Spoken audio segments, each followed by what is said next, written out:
রাষ্ট্রপতি নির্বাচনকে সামনে রেখে দুটি মনোনয়নপত্র সংগ্রহ করেছে ক্ষমতাসীন দল বিএনপি।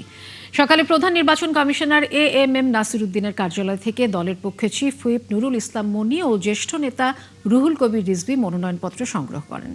এদিকে স্থানীয় সরকার নির্বাচনের খসড়া ভোটার তালিকা প্রকাশ করেছে ইসি। বিস্তারিত ফারজানা আক্তারের প্রতিবেদনে। গেল ২৪ জুলাই স্বাস্থ্যগত কারণ দেখিয়ে পদত্যাগ করেন দেশের ২২তম রাষ্ট্রপতি মোহাম্মদ শাহাবুদ্দিন। আগামী ২০ আগস্ট হতে যাচ্ছে ২৩তম রাষ্ট্রপতি নির্বাচন। নির্বাচনকে সামনে রেখে রোববার দুটি মনোনয়নপত্র সংগ্রহ করেছে ক্ষমতাসীন দল বিএনপি। সকালে সিইসির কার্যালয় থেকে দলের পক্ষে ফর্ম সংগ্রহ করেন জাতীয় সংসদের চিফ হুইপ নুরুল ইসলাম মনি এবং বিএনপির জ্যেষ্ঠ নেতা রুহুল কবির রিজভী। মনোনয়নপত্র দেওয়া শুরু হয়েছে। বিএনপির প্রতিনিধি দল এসে আজকে সকালবেলা একটা মনোনয়নপত্র নিয়ে গেছেন। আর এখনো পর্যন্ত আর কোনো দল বা কোনো প্রার্থী এসে আমাদের কাছ থেকে মনোনয়নপত্র নেন নাই, শুধুমাত্র বিএনপি নিয়েছে। দুজনে এসেছিলেন, দুইটা ফর্ম নিয়েছেন।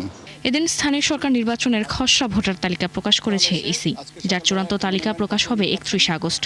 এই নির্বাচনের আচরণবিধি চূড়ান্ত করতে খসড়া আইন মন্ত্রণালয়ে পাঠানো হয়েছে বলে জানান ইসি সচিব।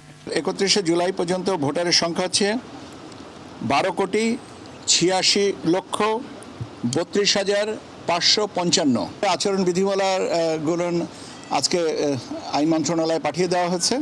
৫টা আপনার সিটি কর্পোরেশন, জেলা পরিষদ, উপজেলা পরিষদ, পৌরসভা এবং ইউনিয়ন পরিষদের আচরণ বিধিমালা।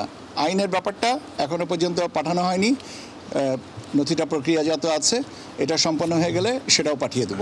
এদিকে ১১ দলীয় ঐক্যের পক্ষে রাষ্ট্রপতি পদে মনোনীত এলডিপির চেয়ারম্যান অবসরপ্রাপ্ত কর্নেল অলি আহমেদের মনোনয়নপত্র তুলতে সোমবার ইসিতে যাবে তাদের প্রতিনিধি দল।